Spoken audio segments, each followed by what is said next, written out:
ఇక మరమ్మత్తు పూర్తయిన ఆత్మకూరు బస్టాండ్ ఫ్లైఓవర్ ను మంత్రి నారాయణ ప్రారంభించారు. మంత్రికి స్థానిక టీడీపీ నేతలు మంత్రికి ఘన స్వాగతం పలికారు.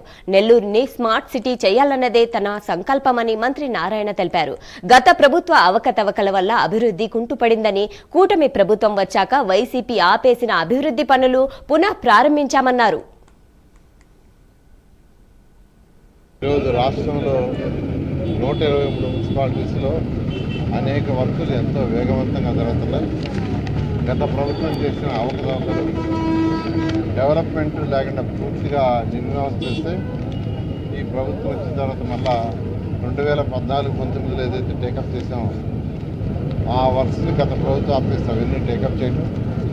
వాటితో మనకు కొత్త వర్కులు కూడా ప్రజా అవసరాలు దృష్టిలో పెట్టుకొని స్టార్ట్ చేసాం. ఈరోజు నెల్లూరు సిటీ ఎమ్మెల్యేగా నెల్లూరులో కూడా 14-19లోనే అండర్గ్రౌండ్ డ్రైనేజీ డ్రింకింగ్ వాటర్ తెచ్చుంటే దాన్ని ఆపేశారు. దాని వల్ల పునఃప్రారంభించడం జరిగింది. ఈరోజు నెల్లూరు సిటీలో ట్రీ ప్లాంటేషన్స్ కార్యక్రమాన్ని 14వ డివిజన్ ప్రారంభించారు. నెల్లూరు సిటీలో మొత్తం 50,000 ట్రీస్ కావాలని ప్రతి 5 మీటర్లకి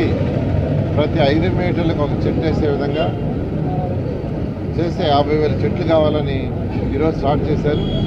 రాబోయే 3 నెలల లోపల 3 నెలల దాకా కూడా కాదు, 3 నెలల లోపల ఈ 50,000 చెట్లు పూర్తి చేసేటట్టుగా అటు అధికారులు ప్రజాప్రతినిధులు చేశారు. ఈరోజు 14వ డివిజన్లో నేను యాక్చువల్గా ప్రారంభించాను. అటు గ్రీన్ కార్పొరేషన్, మున్సిపల్ కార్పొరేషన్ సపోర్ట్తో ఈరోజు